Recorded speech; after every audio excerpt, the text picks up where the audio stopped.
Hello everyone, welcome to ACE Online and welcome to Daily Current Affairs Initiative. So we have created a separate playlist. If you are missing some current affairs of particular day, you can go back and you can watch it on our channel. Okay. So I have come up with the today's current affairs of 23rd January. Let's see the articles which we are going to cover from today's Daily Current Affairs Initiative. Pradhan Mantri Suryodaya Yojana. It is part of schemes of government which was yesterday only launched by our Honorable Prime Minister. Then Bardova Than, a prayer hall or holy pilgrimage site in Assam, so it can become part of art and culture. Then Post Office Bill 2023, statutory acts of Parliament, it comes under the polity. Then Ingenuity helicopter of NASA, it is part of science and technology, very important. Then Ayodhya temple architecture, we are not going to discuss any issues, something like that. We are just going to discuss about what are all architecture of this particular temple which was launched yesterday. National Multidimensional Poverty Index data released by Niti Aayog, very important. So you can expect a lot of questions from this particular data. Then some factual pointers, exercise Cyclone and exercise Kanjar by Indian Army or contingent. We will see some practice questions at the end of the session as well. So these are some important articles or relevant articles we will discuss today. First one, Pradhan Mantri Suryodaya Yojana. It is a scheme. So the context is very simple. It was recently or yesterday launched by our Honorable Prime Minister. Okay, so that is the context. The details of this particular scheme is not completely given by the government. Yes, objective and what are all the elements that we will discuss. In future, if the government come up with any specific targets or any particular data, then we will add those things into our current affairs. Okay. So before understanding this particular scheme, Pradhan Mantri Suryodaya Yojana, we will see the background, because this background is a reason to launch this particular scheme. That's why we need to understand the background things that has happened. What are the reasons that contributed to the launch of this program? So in 2014, so 10 years back, government has launched rooftop solar program. So solar energy means whatever the energy that we are harvesting from sunlight. And what is rooftop? Rooftop means over the house or any residential buildings. If we are keeping any solar panels to absorb energy, those are called as rooftop solar program. So this program concentrates exclusively on rooftops over the top of the houses. And what is the aim of this scheme which was launched in 2014? The aim is to achieve installed capacity of 40,000 megawatts or 40 gigawatts of energy. So energy is calculated in terms of watts, right? So by 2022, government has kept the target of producing 40 gigawatts exclusively of rooftop solar energy. Don't confuse with total solar energy, not the total solar energy, but exclusively rooftop solar target was kept at 40 gigawatts. But by 2022, we were not able to achieve this target. Only approximately 11 to 12 gigawatts was produced from rooftop solar energy program. That means what? Even 25% we were, approximately only 25% target was achieved. So we failed to achieve the target. As a result, government extended the deadline. So government has kept the deadline as 2022. Now the deadline is 2026. Very important. In the questions of facts or statement based questions, you can come across this question.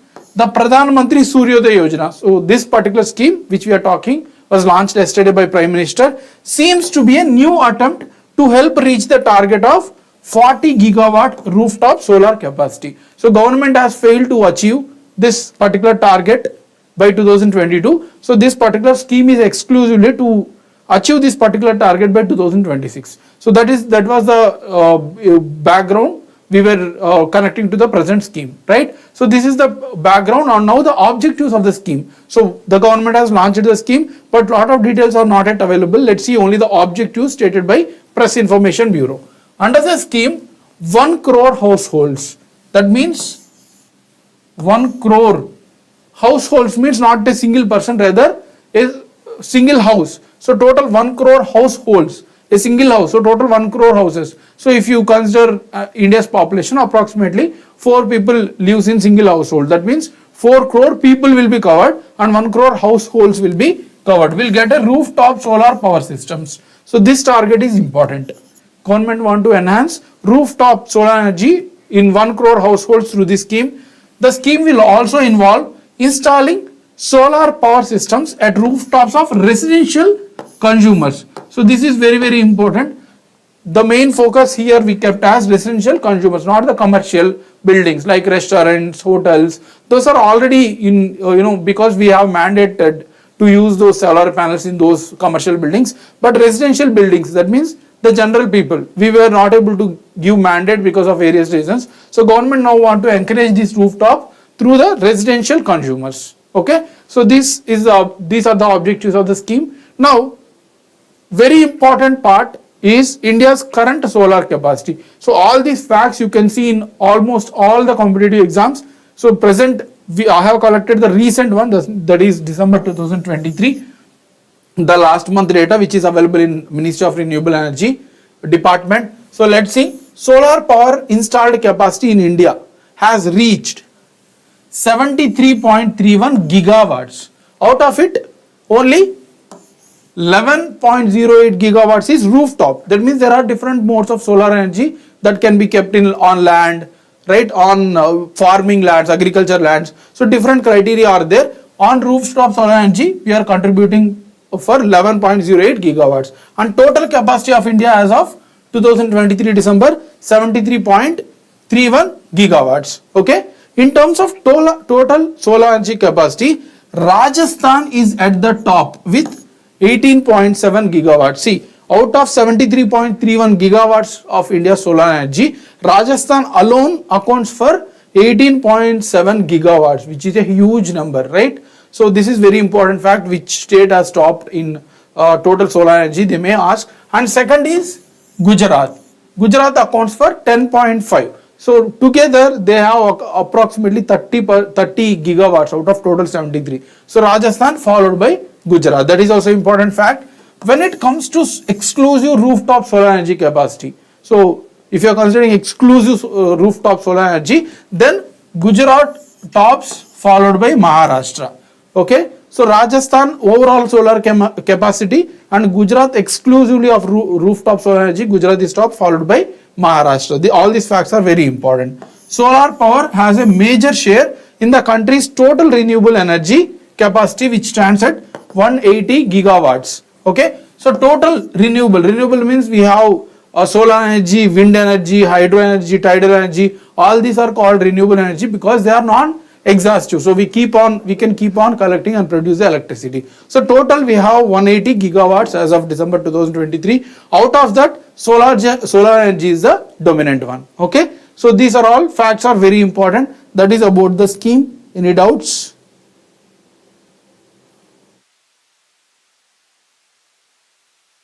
Okay, let's move ahead to the next article, that is Bodwa Tan.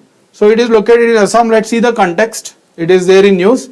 Congress leader Rahul Gandhi protests outside of Assam's Bodwa Tan after being denied entry. So you can see the picture. So Congress leader, he was denied to enter into this Bodwa Tan. So that's why this was there in news, and it becomes important, right? It is an issue. So all the facts related to this particular issue, you have to know about it. Let's see what is Bodwa Tan. So you can observe the pilgrimage place here. It is a holy pilgrimage site in Assam, Nagaon, right? So it is in Nagaon, Assam, very important. Where it is located is always important for the exam. It is located in the birthplace of the great Assamese saint Srimata Shankaradeva. So Srimata Shankaradeva is a saint, philosopher, singer, dancer from the Assam region, Nagaon. So it is a birthplace of this person. The fact is also very important. Then Shankaradeva at age of 19 has established this. So who has established this and who is associated with it, in which place? These are all important facts for exam. So in 1468, this is also important. So Bodwa Tan is nothing but a pilgrimage place, right? So a pilgrimage place in Assam, and Rahul Gandhi was denied to this place because of various reasons, because Ayodhya, temple inauguration was happening and a lot of crowd is there. So that's what the Assam government has told. From here, so from this place, Bardwatan, Sankara Deva, a saint from Assam, propagated his teachings. So every saint will teach his own ideals or principles. So same way, Sankara Deva has preached his principle from this particular place, and his dharma was Ekasarna Dharma. Right? Ekasarna Dharma is a philosophical element of which of the following person they may ask in the exam. So he has taught, and what is this Ekasarna Dharma? It is a Neo-Vaishnavite monolithic sect. So Vaishnavite means what? The goddess which is associated with the Lord Vishnu, right? Reduced focus on Vedic rituals. So if you consider our Indian history, there is a Vedic period, 6th century BC, which has emerged this Vedic period. So there is lot of rituals, lot of Brahmanical elements. So that's why only certain people were able to get those things. This Sankaradeva want to go against this, and he want to bring this ritual, or the devotion and all to the common people. So completely against this Vedic ritualism, he has started some normal devotion, bhakti towards the God and being true to oneself. So those elements were promoted by Shankaradeva. So all these things were preached from this particular place 500 years ago. Okay? Right. Let's see some more facts about Srimata Sankaradeva. He is Assamese saint scholar. So we have already discussed who is also a dancer, singer, musician. So all these things were included. It does not mean that he has made commercial element. It is only devotional in nature. Okay? He was born in 1449. So identify this. You don't need to completely remember this fact. But what is the contemporary? Who was ruling in India? So those things become important. The examiners will not directly give this year. Rather, what are all the events that has happened in India around this time period? So that's what it is important. Whenever you are doing history, you need to know what are all the events that is happening in the same year. Okay. So Alipukri near Boradwa, he has born. So his birthplace 1449, and also place is also important. He is also largely recognized for inventing new types of music. So he is a musician. So Borgeet, it is a song. Then theatrical performance. So theatrical performance means on the stage. Ankianath, so that is also from Assam. Dance, Satriya dance, and literary language, Brajwali. So all these 4 facts are all very important, which are from Assam. So language you need to remember Brajwali, and then dance, Satriya, then theatrical performance, Ankianath, also Borgeet, music. So all these facts are very important, which was introduced by this particular saint. He was also influenced the Bhakti movement in Assam. So you might be aware about the Bhakti movement if you're a person who knows the history. So in 10th century or 11th century, both Islam as well as Hinduism got Bhakti movement. They have denounced the Vedic rituals, and they have promoted the very simple language Bhakti towards the goddess in the natural way.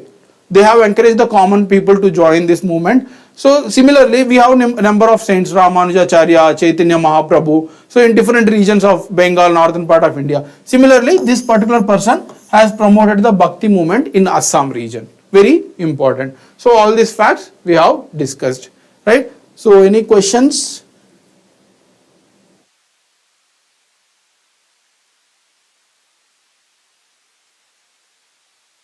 Yeah, we'll move to the next article. That is Post Office Act 2023. So recently the Post Office Bill was passed by the Parliament few days before. So we'll see what is the objective, what is the elements associated with this bill. There is some criticism as well from different media, print media.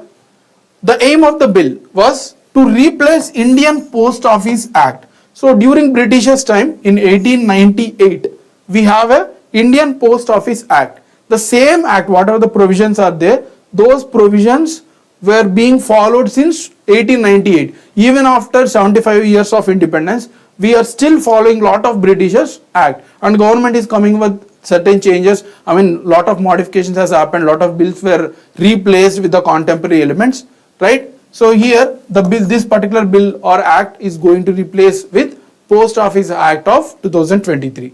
Let's see the provisions. So what are all the provisions? You no need to read all the provisions. It's like, big 100-200 pages booklet will be there. You no need to worry about such a huge. We will see only the relevant points for our exam.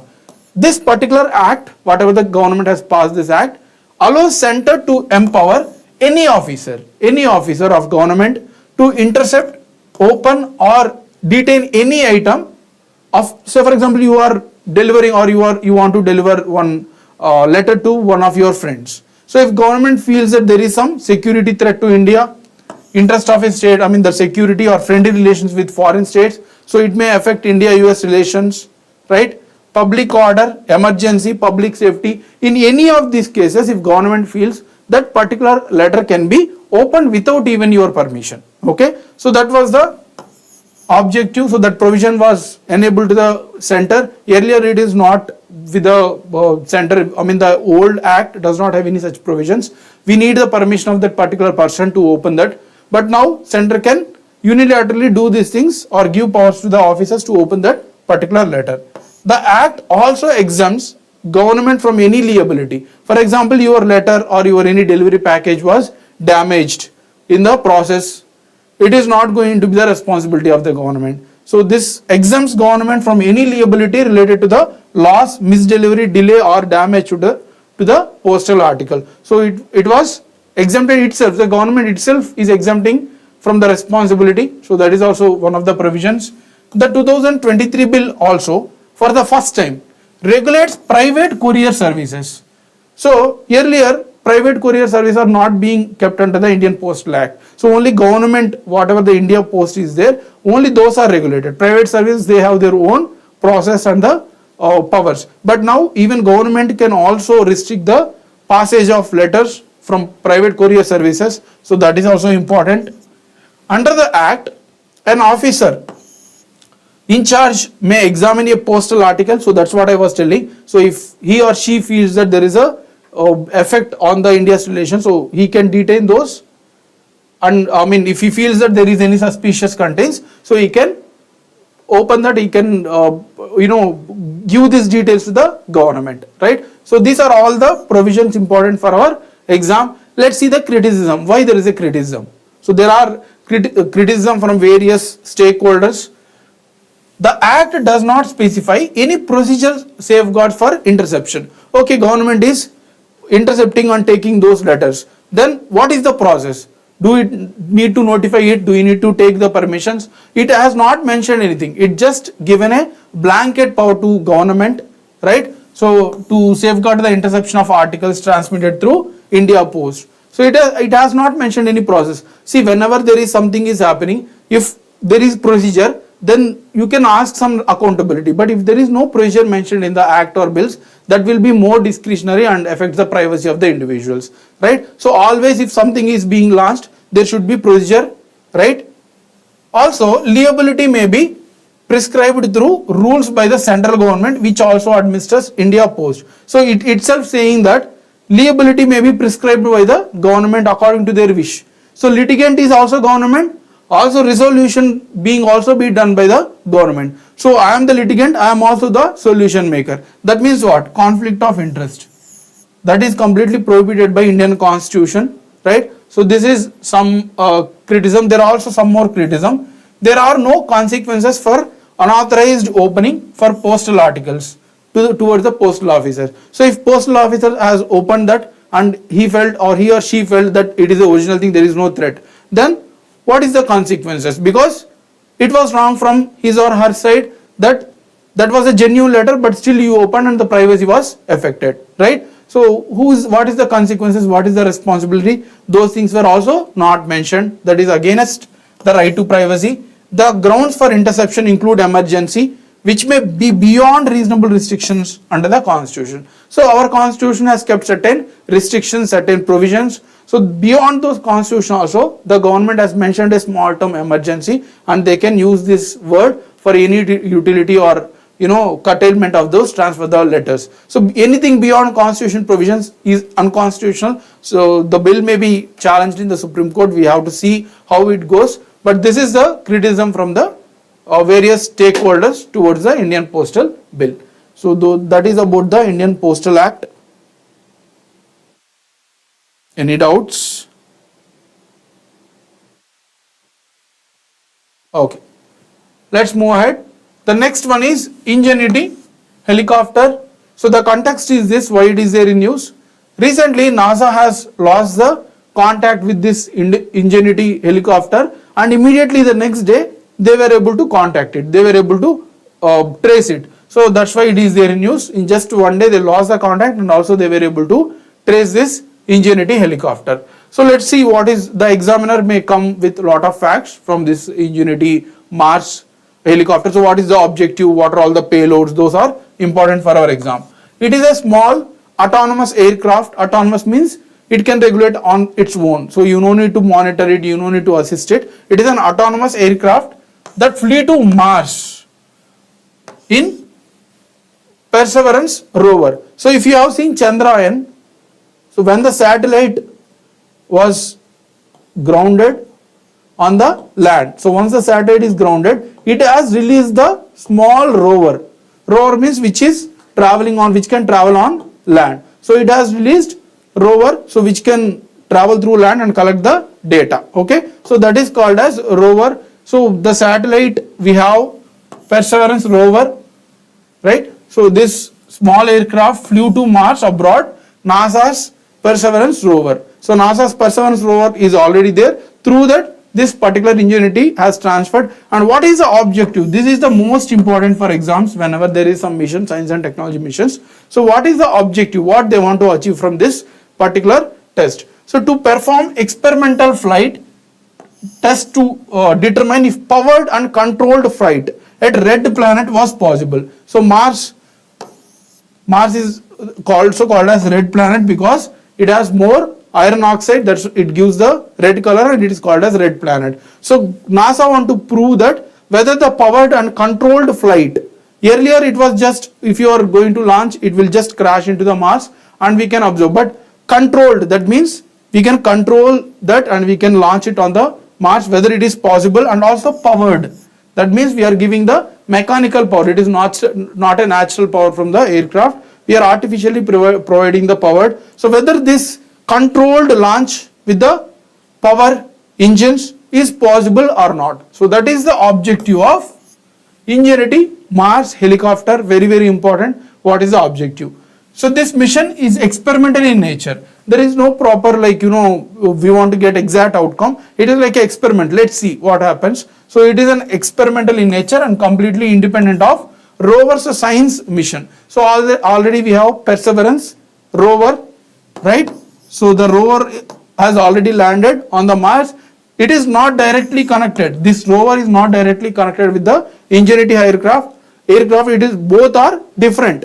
So this mission's objective is different, and the Ingenuity mission, the helicopter objective is different. Both are independent. Just that it is going to launch this helicopter. This rover is going to launch the helicopter, and the objective is completely different for two of those things. Perseverance mission seeks to find the signs of ancient life and collect samples from rock and regolith for possible return to Earth. So Perseverance objective is to collect the samples from the Mars and return to the Earth and find out any life is possible on Mars. So that is the objective of Perseverance. And what is the objective of the aircraft, the helicopter Ingenuity?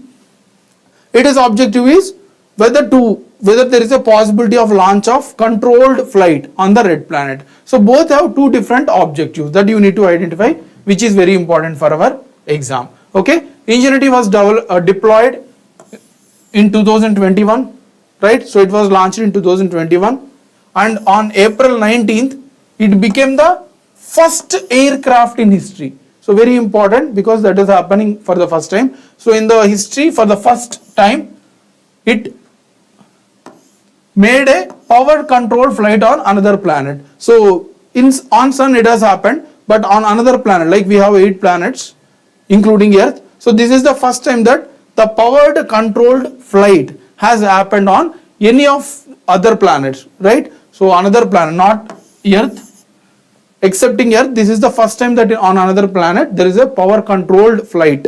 Okay, that is very important.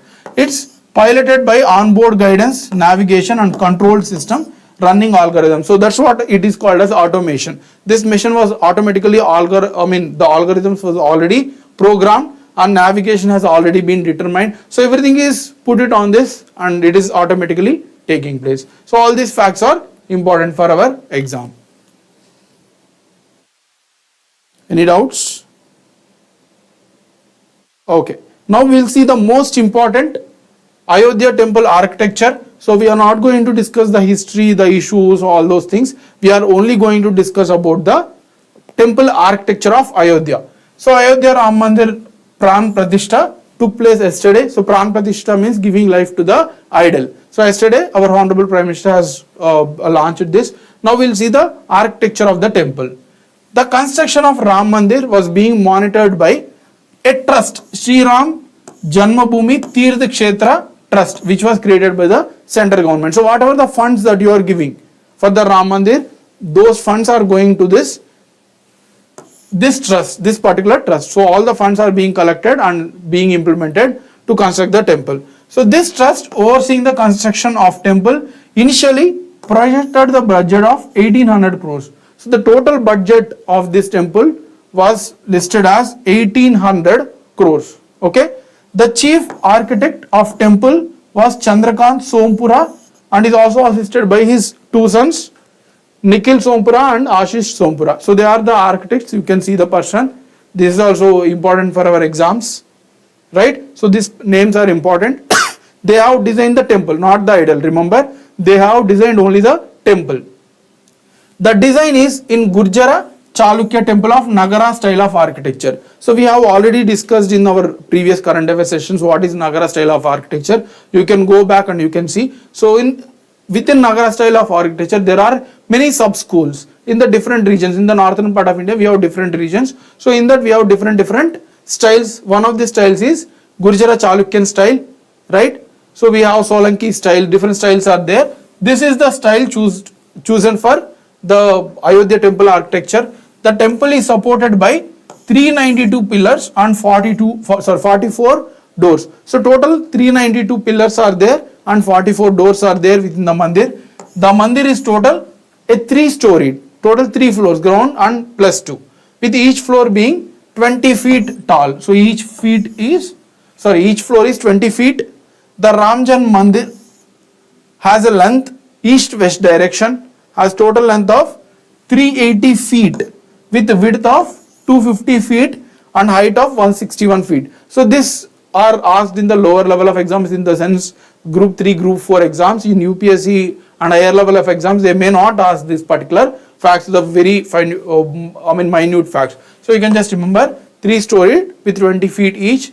There are total 5 mandapas. So we have discussed what are all mandapas. Mandapas means the prayer halls. When you enter the temple, before going into the core, the sanctum, there are certain pillared halls where you will sit. So those are called as mandapas, and total 5 such mandapas are there within the temple. One is Ritya Mandapa, Ranga Mandapa, Sabha Mandapa, Pratana Mandapa and Kirtana Mandapa. So because of various reasons, so there may be some musical festival, there may be some dance devotional festivals, there may be some Kirtana festivals. So for all these things, there are total 5 mandapas distributed within the temple.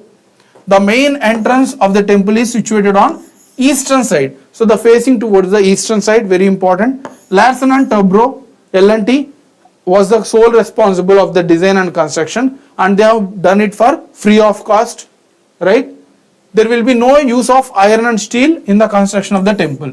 So usually in the constructions of the temple, iron and steel are heavily used, but this particular temple architecture, they haven't used all these things, and they completely followed using the traditional construction material, like earlier how Harappan civilization, right, or during Vedic period or even Mauryan period, how the traditional construction has happened. They have followed those methods and they were able to construct the temple without using iron and steel. Okay, so that is also important. The construction also incorporated special bricks known as Ram Shilas with the inscription Sri Ram. So you can see these bricks were used in the Ayodhya Ram Mandir temple. Okay, Ram Lalla Virajman, the infant form of Rama. So Ayodhya is the birthplace of Lord Rama according to Hindu traditions or religion. So as he is an infant, so there won't be any Sita idol there because he is infant and marriage happens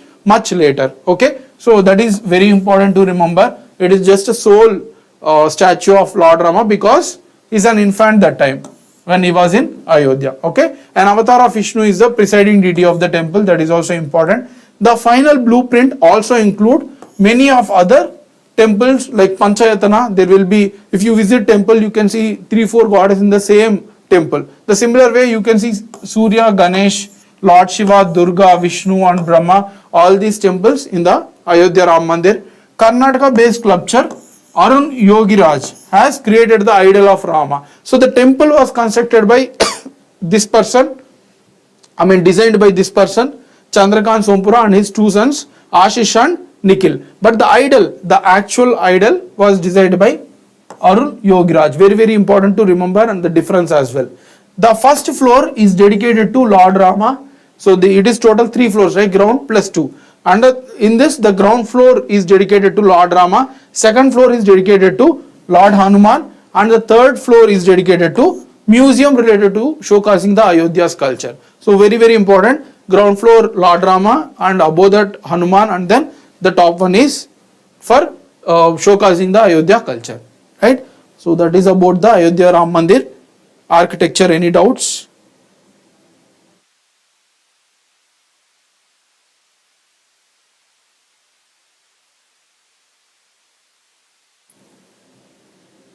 Okay, moving ahead. Next one is National Multidimensional Poverty Index by Niti Aayog. Very, very important.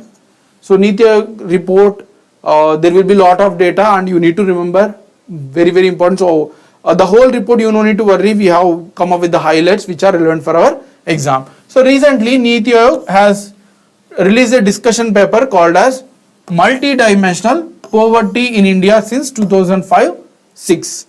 Right? So they have come up with this report. We will see what are all details that we need to know for the exam. Before that, what is actually a multi-dimensional poverty index?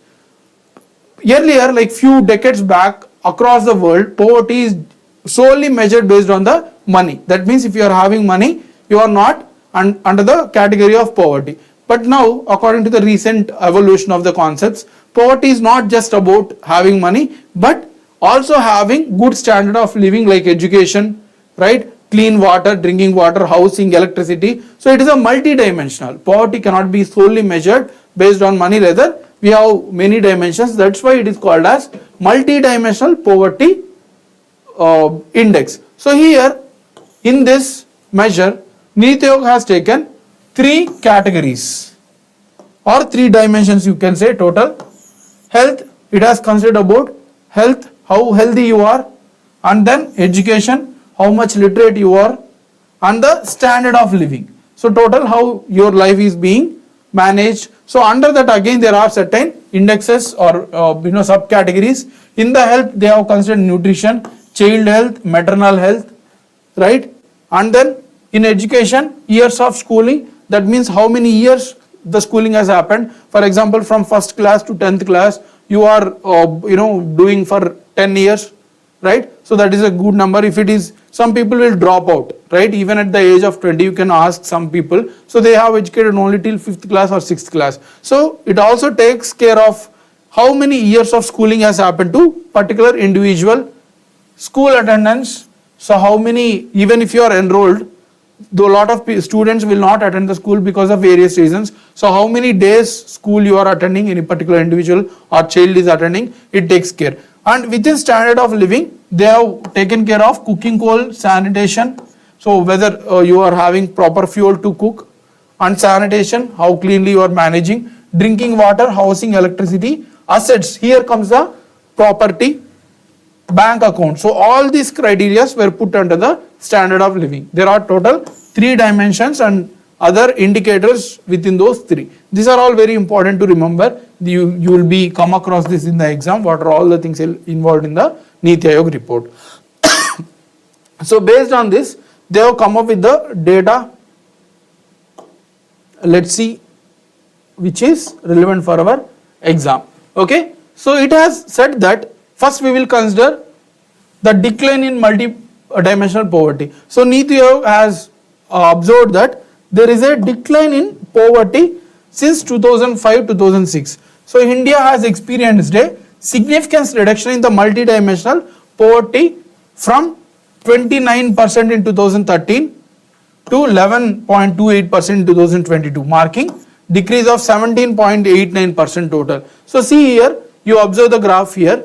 In 2005 and 6, head count means how many number of individuals are under the poverty. So that is called as head count. So we will see how much percentage are there in the multidimensional poverty. In 2005-2006, 55.34, and that means out of 100, 55% are under multidimensional poverty. And now the actual data was collected for 2019-21. It was only 14.96%, and projected for 2022-23, they have estimated that only 11.28% of people will be under the multidimensional poverty. So very, very important this data for our exam. So what is projected and what is actual of these 2 years, and the 2005-6 data you need to remember, right? How much it has declined. So all 12 indicators show significant sign. So the indicators, these are 12 indicators. So all these 12 indicators has shown very good growth.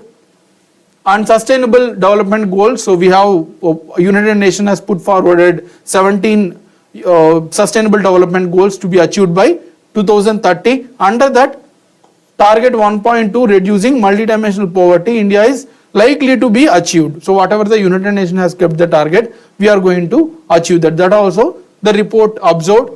Approximately 24.82 crore people have escaped from multidimensional poverty in last 9 years. So from 2013-14 till 2022-23, approximately 25 crores, 24.82 crore people have escaped from the poverty, which is a good sign. State-wise poverty, if you observe state-wise poverty, that is also important for our exam, right? So some facts we will see. Before this, we will see Uttar Pradesh, Bihar, Madhya Pradesh and Rajasthan has recorded the sharpest decline. Among the states, 28 states and 7 more union territories, the sharpest decline has seen from Uttar Pradesh, Bihar, Madhya Pradesh, because more people are there. Of course, those numbers will reflect there. It is not actually the percentage per state improvement, rather overall number. So obviously, whatever the states with more population, you can see they have performed well. Uttar Pradesh saw the largest decline of 5.94 crore. Out of 25 crore approximately, 6 crore were escaped from Uttar Pradesh from multidimensional, followed by Bihar. So this is very important for our exams. You need to remember the top states. Okay.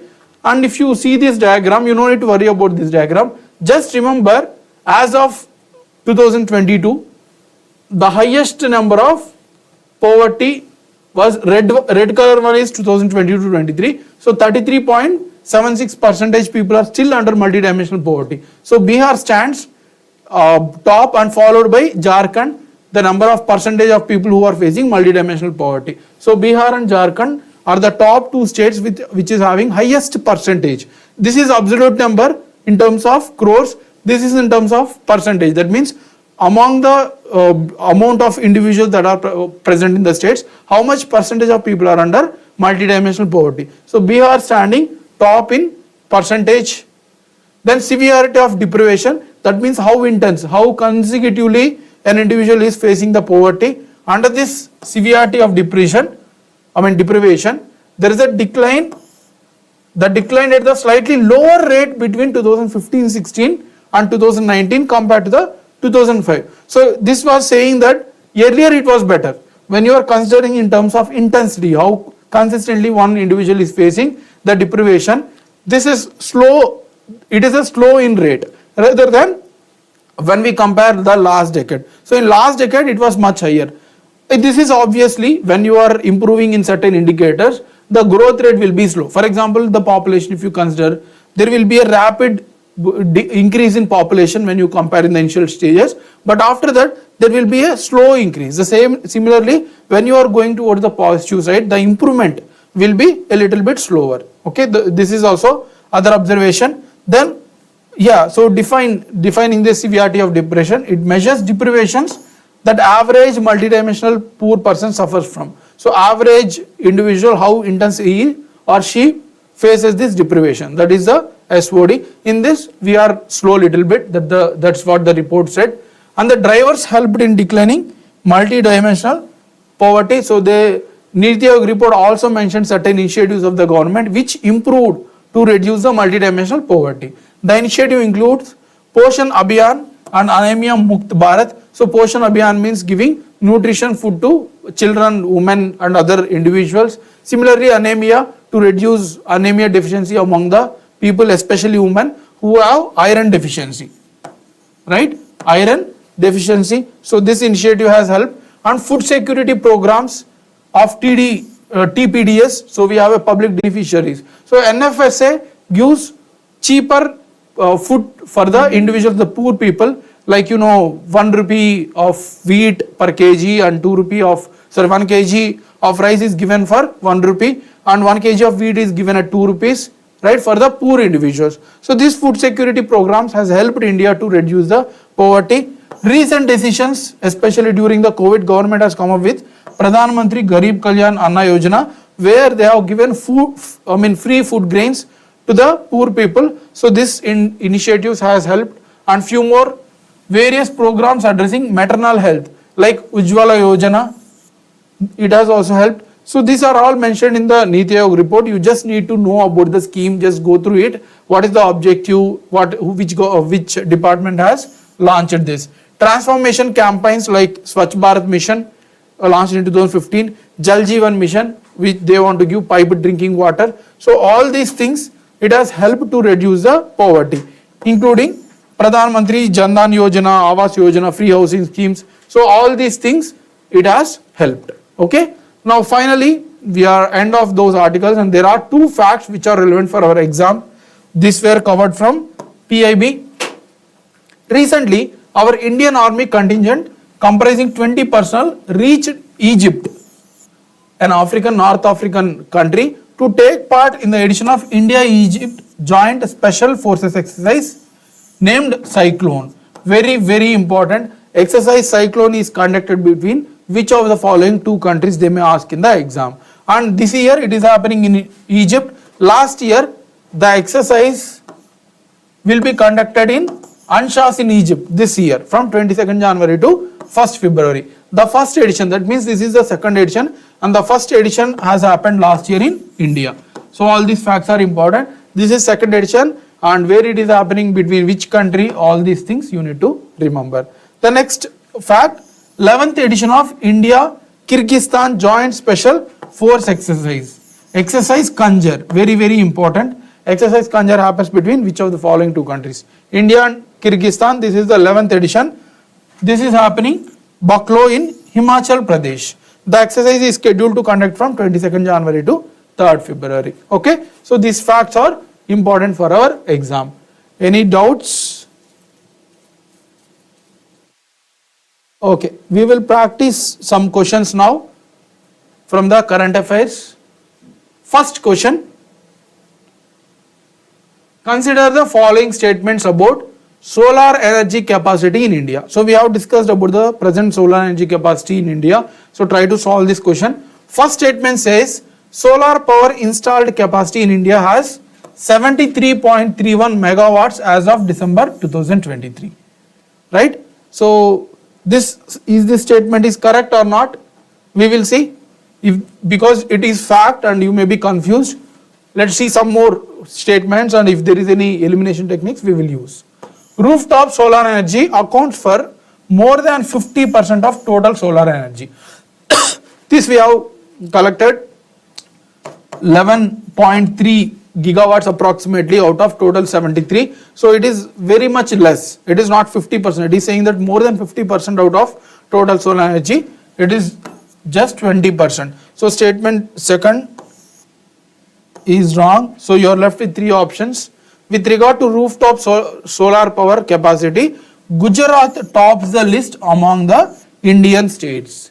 So this is also fact. So you may be stuck here. If you observe the first statement, there is a megawatts. It is not a gigawatts, right? So this is very small amount, megawatts, the total megawatts, right? So you can, if you want to observe that, most of the students will mark this as correct, right? So this is also wrong, and we are left with only option B. Okay, so that's how the question examiners are framed. You need to be very keen observer, understand the statement rather than blindly remembering the facts. Understand the statement, find the logic, then you will easily eliminate. That's how the elimination techniques are work. Many students will come up with, sir, how elimination techniques work. When you are more alert, when you think, apply it, then you will be able to find out the logic and find the answer. Okay, so those are the elimination techniques. Then with regard to Srimata Shankara Deva, which of the following statements are correct? So can someone answer this? Please comment if you are watching.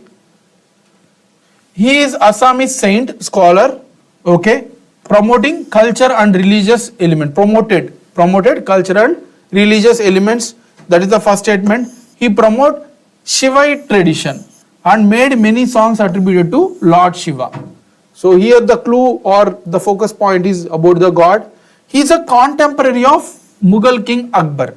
So the statement is saying that he is a contemporary of Mughal king Akbar, right? So what is the year you need to know here? What is his birth? 1448 and Akbar 1546 something around, right? He ruled India from 1556. So that's how you need to know what are all the things happened in that particular age. So statement 3 is wrong because he is not the contemporary. Contemporary means who has stayed in the same period, right? So statement 3 stands wrong, and you have already found the answer. Simple. So if you have applied the simple logic of knowledge in the history, so you are able to get the answer. So first statement is correct. So second statement, why it is wrong? Because he is a Vaishnavite saint, right? So that's why the statement is also wrong. So answer is 1 only. Next, which historic achievement is associated with NASA's Ingenuity helicopter, part of Mars 2020 mission? So anyone? Right. So what is the historic achievement of this particular NASA's Ingenuity happened in 2020? Landing on the Jezero crater. No, we haven't discussed this at all. We have discussed about the NASA's Ingenuity. First successful deployment of rover on Mars. Here you may be stuck. Most of the students, they will stuck here. Let's see the statement 3 as well, option C as well. Achieving the first powered controlled flight on another planet. So here you will be in dilemma.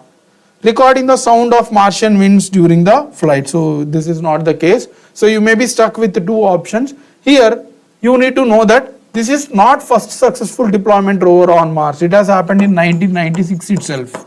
Successful deployment. But this is the first powered controlled flight on another planet apart from Earth. So this is we have already covered with specific explanation. Right, answer is C. Which of the following regional style of Nagara architecture was deployed in Ayodhya Ram Mandir temple construction? So not Orissa style, Chandel style, so Khajuraho not, then Solanki is not, Gurjara, Chalukya styles, because those are part of, right? So the northern style of Nagara architecture, we have already discussed this. Final question. Exercise Kanjar is a joint special forces exercise between India and which country? So you may be confused here. Kazakhstan, Uzbekistan, Bangladesh, Kyrgyzstan. So here you may confuse with option C and A, because you might have remember the word K and you will confuse here. So try to remember those, certain critical things. Unnecessary you will lose 2 marks or 1 mark if you are writing other exams, right? So answer is Kyrgyzstan, not Kazakhstan. Answer is C. So these are the practice questions, and this is today's session. Thanks a lot. Keep following.